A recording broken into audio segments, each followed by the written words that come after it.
आज की इस क्लास में हम पढ़ने जा रहे हैं ग्रामर का एक बहुत ही इंपॉर्टेंट टॉपिक। आई होप कि आपको ये अच्छा लगेगा। और फ्रेंड्स, अगर आपने हमारी पुरानी वीडियोस को नहीं देखा है तो आप उन्हें देख लीजिएगा और प्लीज लाइक शेयर और उसे कमेंट भी करते रहिए, जिससे कि हमें पता चले कि आपको हमारी बातें किस लेवल तक समझ में आ रही हैं। तो चलिए बगैर समय बर्बाद किए शुरू करते हैं आज का टॉपिक टेंस का। तो दोस्तों, आज हम पढ़ने जा रहे हैं ग्रामर का एक बहुत ही इंपॉर्टेंट टॉपिक टेंस। अब जैसा कि आप जानते हैं कि ये जो टेंस होता है, ये टेंस क्या है? टेंस का मतलब होता है काल।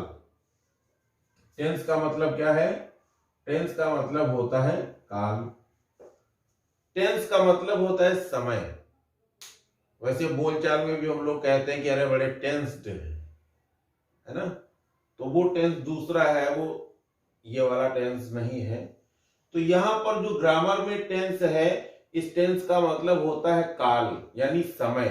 अब जो समय है वो तीन तरीके का है, यानी एक वो समय है जो बीत चुका है, एक समय वो है जो चल रहा है, और एक वो समय है जो आने वाला है।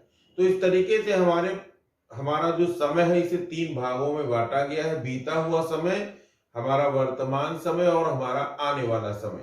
तो दोस्तों, बीते हुए समय को हम कहते हैं पास्ट। जो बीत गया है वो पास्ट है। जो चल रहा है उसे हम कहते हैं प्रेजेंट, और जो आने वाला है उसे हम कहते हैं फ्यूचर। ठीक है। अब आप इसका कोई भी क्रम बना सकते हो, जैसे वर्तमान है और भूत है, भविष्य से प्रेजेंट, पास्ट और फ्यूचर, इस क्रम में भी इसको लिखते हैं लोग। आप ऐसे भी इसको समझ सकते हो, उससे कोई फर्क नहीं पड़ता कि हम पहले किसको रखते हैं, लेकिन सीक्वेंस ये कि पहले बीता हुआ समय है, फिर आज है हमारा, और फिर हमारा आने वाला समय है। ठीक है, ये हमारा आज है। अब अगर हम टेंस की बात करें तो इन टेंसेस की जो जनरल हेल्पिंग वर्ब होती है, अगर जो जनरल हेल्पिंग वर्ब होती है, तो पास्ट टेंस की जो हेल्पिंग वर्ब्स होती हैं वो होती है मेन, वाज और वर। और प्रेजेंट टेंस की जो हेल्पिंग वर्ब होती है वो होती है इज, एम और आर। और जो फ्यूचर टेंस की हेल्पिंग वर्ब होती है वो होती है विल बी या शैल बी। ये हमारे टेंस के हिसाब से हमारी मेन हेल्पिंग वर्ब्स होती हैं। टेंस के अकॉर्डिंग हमारी हेल्पिंग वर्ब होती हैं। तो पास्ट हो गया, प्रेजेंट हो गया और फ्यूचर हो गया, तीन टेंस होते हैं। तीनों टेंसेस की, यानी अगर आपको कोई टेंस पास्ट में ले जाना है तो वाज या वर लगाते हैं, तो इसका मतलब वो पास्ट टेंस में है। अगर इज एम आर में कुछ मिल रहा है तो मतलब वो प्रेजेंट टेंस में है, और विल बी या शैल बी मिल रहा है तो मतलब वो फ्यूचर टेंस में। ये एकदम जनरल पहचानने का तरीका है। लेकिन दोस्तों, इसके अलावा भी टेंस में एक चीज होती है। मैंने आपको सेंटेंस के पोर्शन में बताया था कि सेंटेंस के तीन स्ट्रक्चर होते हैं। वो होता है जिसमें सब्जेक्ट, वर्ब और ऑब्जेक्ट होता है। एक वो होता है जिसमें सब्जेक्ट और बी वर्ब और एडजेक्टिव होता है, और एक वो जिसमें सब्जेक्ट और हैव वर्ब होती है। तो तीनों स्ट्रक्चर को आप गौर से पढ़िएगा। फिर मैंने आपको ये भी चीज, उसमें एक चीज बताई थी कि जो ये सब्जेक्ट, वर्ब और ऑब्जेक्ट है, यानी जहां पर मेन वर्ब होती है, तो जब मेन वर्ब होगी, कुछ काम हो रहा है, तो फिर उस काम को चार भागों में हम बांट सकते हैं। यानी जो काम है उस वर्ब को हम चार भागों में बांट सकते हैं। तो चार भागों में कौन कौन से भाग हैं? एक है इंडेफिनिट, एक है कॉन्टिन्यूअस, एक है परफेक्ट और एक है परफेक्ट कॉन्टिन्यूअस।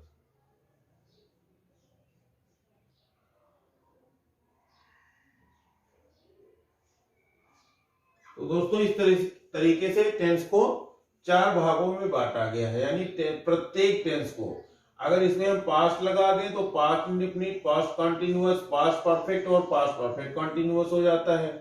अगर हम प्रेजेंट लगा देते हैं तो present indefinite, present continuous, present perfect और प्रेजेंट परफेक्ट कंटीन्यूअस हो जाता है। अगर इसके आगे हम फ्यूचर लगा दें तो future indefinite, future continuous, future perfect और फ्यूचर परफेक्ट कंटीन्यूअस टेंस हो जाता है। तो आइए सबसे पहले हम शॉर्ट में ये देख लें कि इन चारों पार्ट की हमारी हेल्पिंग वर्ब कौन सी होती है, सहायक क्रिया कौन सी होती है।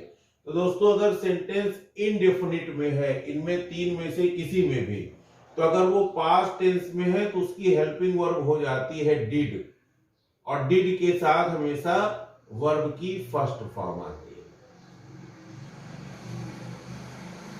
अगर वो प्रेजेंट इंडेफिनिट में है तो उसकी हेल्पिंग वर्ब होती है डू या डज, और इसके साथ भी वर्ब की फर्स्ट फॉर्म आती है, यानी मुख्य क्रिया की फर्स्ट फॉर्म आती है। अगर वो फ्यूचर टेंस में है तो उसकी सहायक क्रिया होती है विल बी या शैल बी, और इसके साथ भी वर्ब की फर्स्ट फॉर्म ही आती है। तो इस तरीके से जो हमारी इंडेफिनिट है उसमें एक चीज तो तय हो गई कि अगर हेल्पिंग वर्ब आएगी तो मेन वर्ब जो होगी उसकी फर्स्ट फॉर्म होगी। यहां पर ये चीज हमने समझ लिया कि अगर हमारा सेंटेंस इंडेफिनिट में है, चाहे वो प्रेजेंट के हो, चाहे पास्ट के हो, चाहे फ्यूचर के हो, पास्ट में हो, प्रेजेंट में हो या फ्यूचर में हो, बट हमारी मेन वर्ब की फर्स्ट फॉर्म ही आएगी। दोस्तों इस बात को बहुत बारीकी से समझ लेना चाहिए, क्योंकि कई बार बच्चे इंडेफिनिट में गलती करते हैं। खैर इंडेफिनिट का हम एक सेपरेट वीडियो बनाएंगे। फिर आती है बात कॉन्टिन्यूअस की।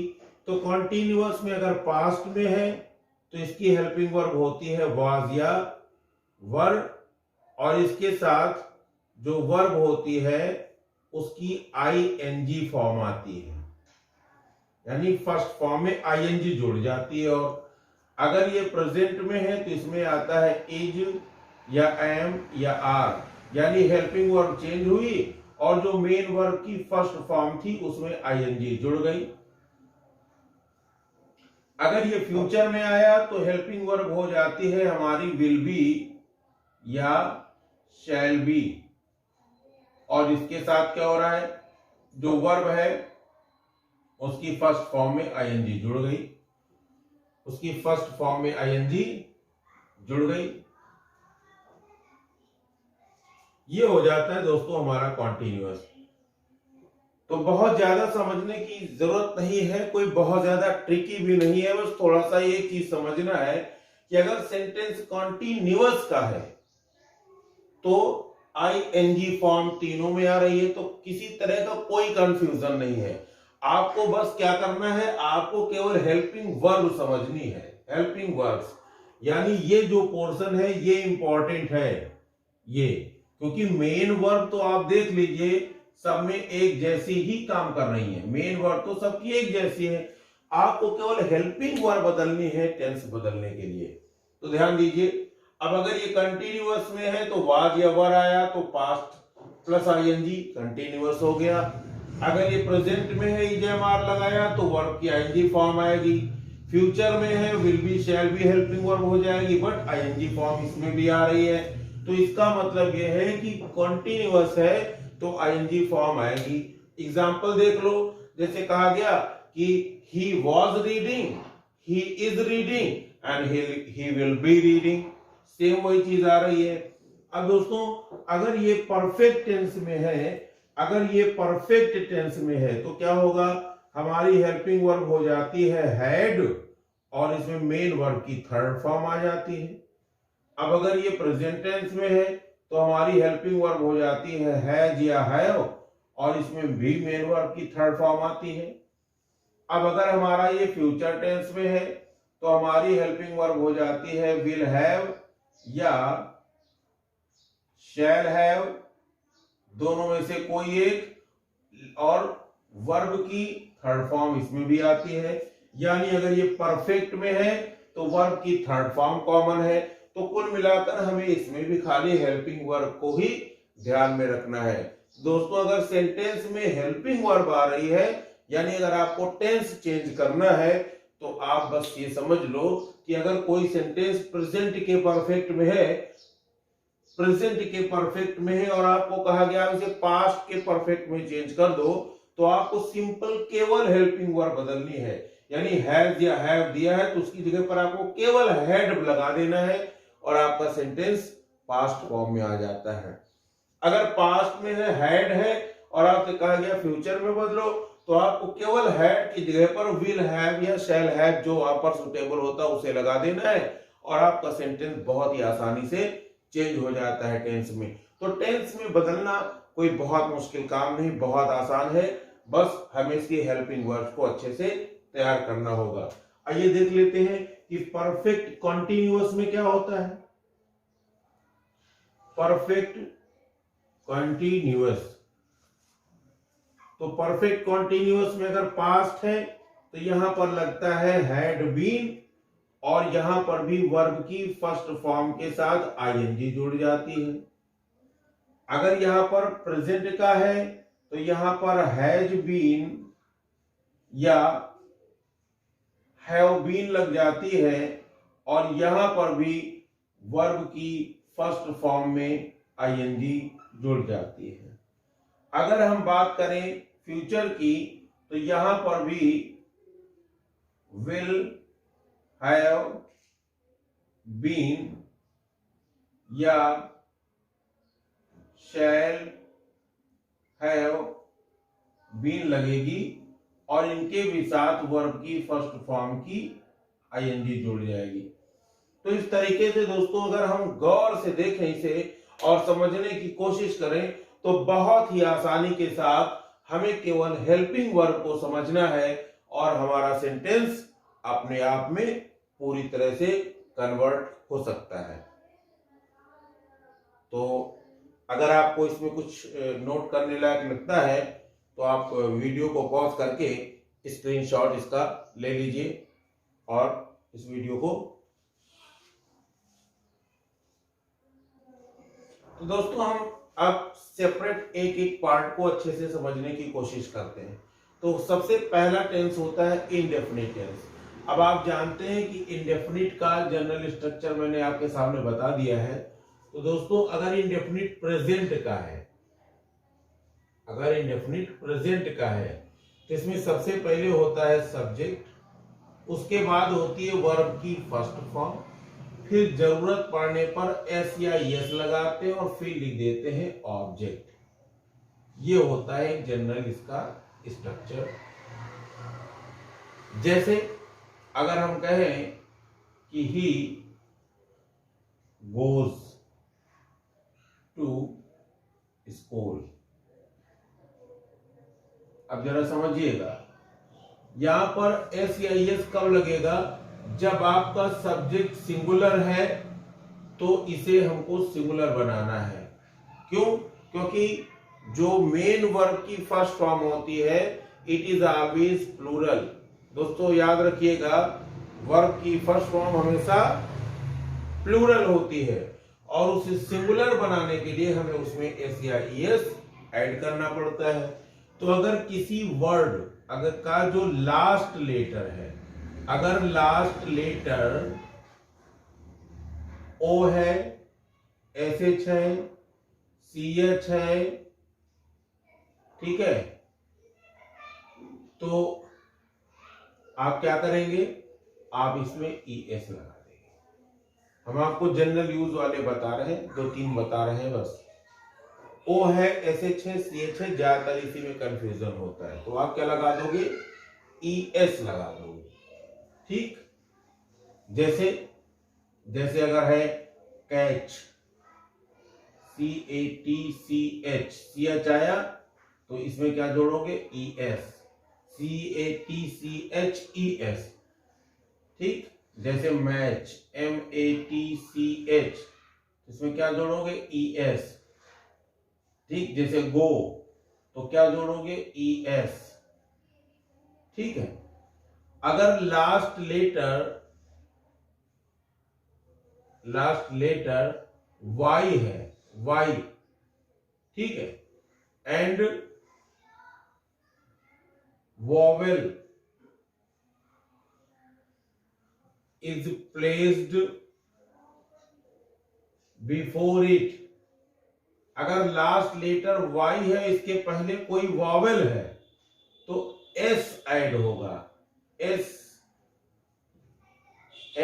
इज एडेड, तो एस ऐड किया जाएगा। हालांकि सब्जेक्ट वर्ब एग्रीमेंट का पार्ट है, उसको उसमें हम पढ़ेंगे। जैसे जैसे अगर हम कहें कि प्ले, तो इसमें क्या है, ए लगा है तो यहां पर केवल एस ऐड होगा। ठीक है। लास्ट लेटर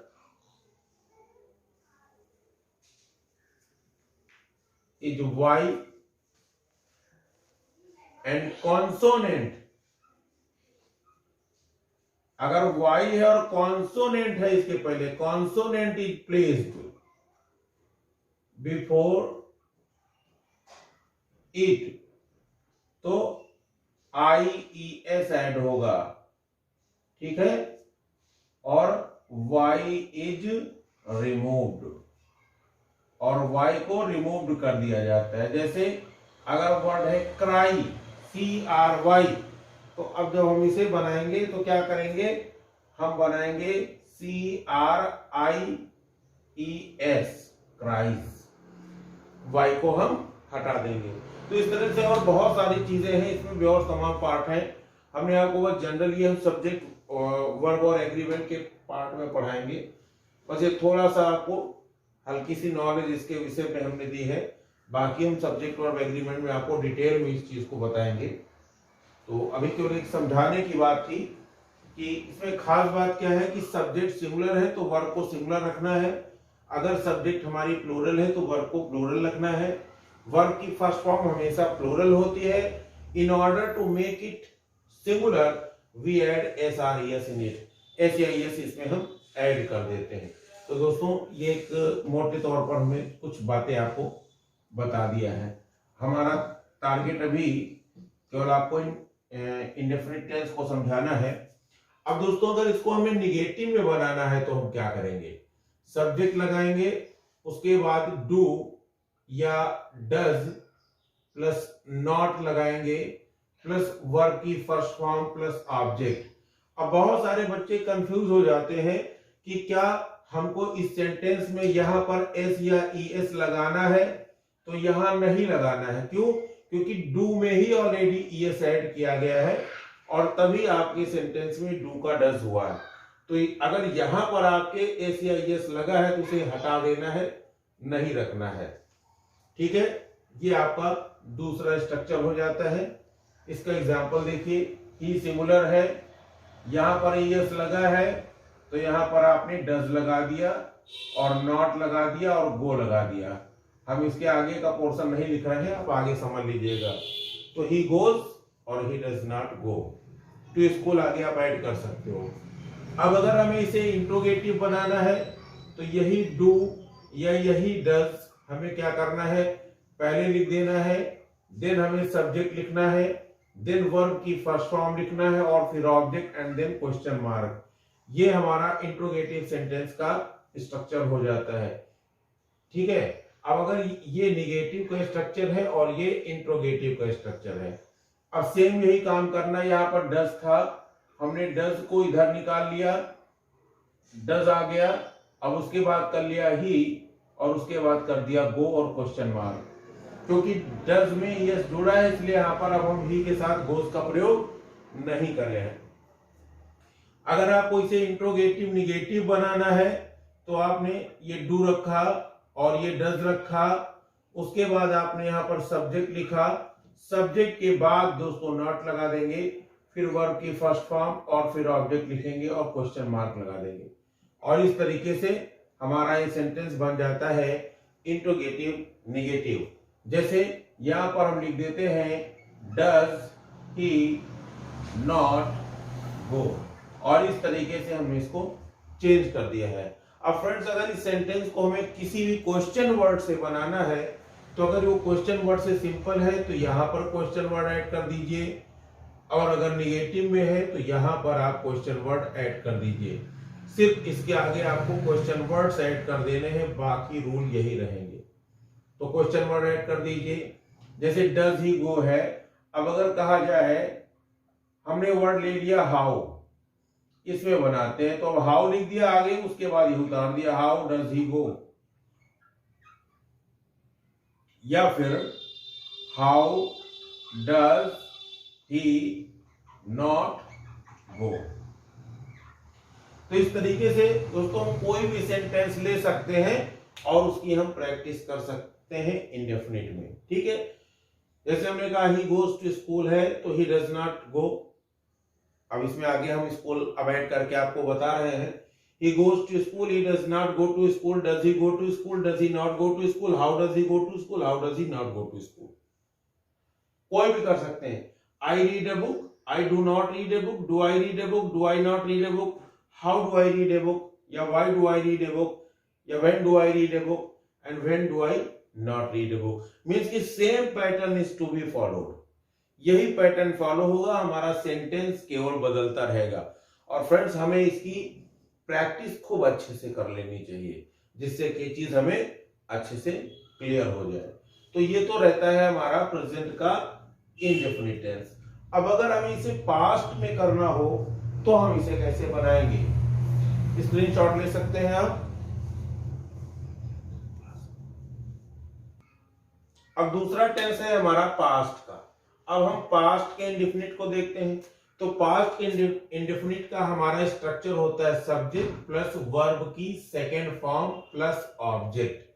ये हमारा जनरल सेंटेंस का स्ट्रक्चर होता है। यहां पर वर्ब की सेकेंड फॉर्म आती है। अगर हम इसे निगेटिव में बदलेंगे तो सब्जेक्ट लगेगा, और मैंने आपको बताया था कि हेल्पिंग वर्ब इसकी क्या लगेगी, डिड नॉट, और फिर हमारी वर्ब की फर्स्ट फॉर्म आ जाएगी। क्यों आ रही, क्योंकि जैसे ही डिड लगी वैसे ही वर्ब की फर्स्ट फॉर्म आ गई। मैंने कहा था अगर हेल्पिंग वर्ब लगेगी तो वर्ब की फर्स्ट फॉर्म आ जाएगी, लेकिन क्योंकि इसमें हेल्पिंग वर्ब नहीं लगी है इसलिए मेन वर्ब की सेकेंड फॉर्म ले रहा है, और उसके बाद आ जाता है हमारा ऑब्जेक्ट। अब सेम वही रूल हमको फॉलो करना है जैसा कि अभी हमने फॉलो किया है। अब जरा देखिए, अब अगर हम यहां पर लिखें कि she wrote a letter, she wrote a letter। अब अगर हमें निगेटिव बनाना है तो हम क्या करेंगे, यहां पर शी का शी रहा, रोट को हटाया, यहां पर हमने लिखा डिड नॉट, और वर्ब राइट, यहां पर रोट की फर्स्ट फॉर्म हो गई राइट, फिर अ लेटर। तो इस तरीके से हमारा सेंटेंस क्या बन गया, शी रोट अ लेटर का she did not write a letter. अब अगर आपको इंट्रोगेटिव बनाना है तो क्या करोगे, डिड को पहले रख दोगे, तो did she write a letter. अगर निगेटिव में बनाना है तो did she not write a letter. कोई भी क्वेश्चन वर्ड लिख देंगे कि whom did she write a letter, whom did she not write a letter। तो इस तरीके से एक रूल की हेल्प से हम इसको भी सारे टाइप में बना लेंगे। ठीक है, अब अगर हम फ्यूचर की बात करें फ्रेंड्स, आई होप कि आपको ये समझ में आ गया होगा, क्योंकि प्रेजेंट का है, बाकी सारा कुछ वही है। अगर हम फ्यूचर की बात करें तो इसका जनरल स्ट्रक्चर होता है सब्जेक्ट प्लस विल या शैल जो आता है।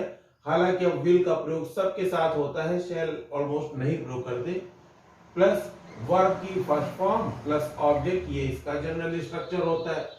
अब जैसे अगर हम कोई सेंटेंस लें, यही कर लेते हैं कि she will write a letter. अब इसमें ऑलरेडी एक हेल्पिंग वर्ब है तो वर्ब की फर्स्ट फॉर्म आ रही है, तो सिंपल हमें हेल्पिंग वर्ब के बाद नॉट लगा देना है। तो हम क्या करेंगे, she will write a letter, यहां पर जैसे डिड के बाद नॉट लगाया था हेल्पिंग वर्ब के बाद, यहां विल के बाद लगा दो, तो क्या हो गया, she will not write a letter. Will पहले लगा दें तो will she write a letter, will she not write a letter, whom will she write a letter, whom will she not write a letter।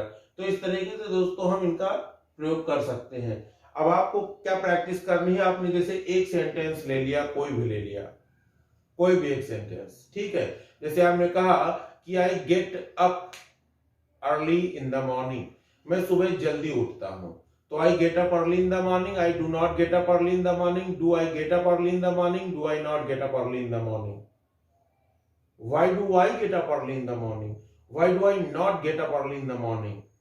I got up in the morning, I did not get up in the morning, did I get up in the morning, why did I get up in the morning, why did I not get up in the morning. I will get up in the morning, I will not get up in the morning, will I get up in the morning, will I not get up in the morning. तो in this way दोस्तों आप indefinite के सारे parts की कोशिश और practice अच्छे से कर सकते हो. Friends, I hope this video is clear to you. आपको इससे काफी मदद मिली होगी और इसके आगे का पार्ट कंटिन्यूअस और परफेक्ट कंटिन्यूअस का वैसे तो इजी है, पर हम नेक्स्ट वीडियो में आपको बताएंगे. तो फ्रेंड्स, आप हमें कमेंट करके बताएं कि आपको वीडियो कैसा लगा. अगर आपको अच्छा लगा तो please like, share and subscribe it. Thank you very much for watching this video.